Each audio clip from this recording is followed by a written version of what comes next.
So once again, this is Emmanuel D. Bajola.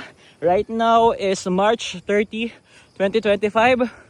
So here I am enjoying the sunset. It is already 5:58 p.m. So 2 minutes before 6 p.m. So as I walk, it is a little bit aesthetic, visual aesthetic, because there are orange or pink skies above me, which reminds me that in life there are still so many things that I am not able to reach, places that I am not able to go through, and memories that will unlock in the future. As I reach or as I look on the sunset, it is a simple reminder that in life there is a rest, the night to be exactly.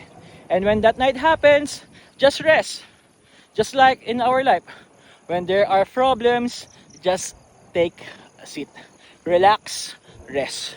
Because one thing is for sure, if there is a beautiful sunrise, there is also a beautiful sunset, or vice versa. If there is a beautiful sunset, there is also a beautiful sunrise.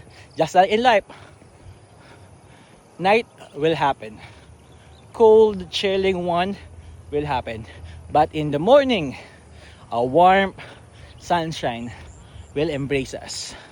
And that is my realizations about this amazing sunset. Welcome to my MBMing vlog.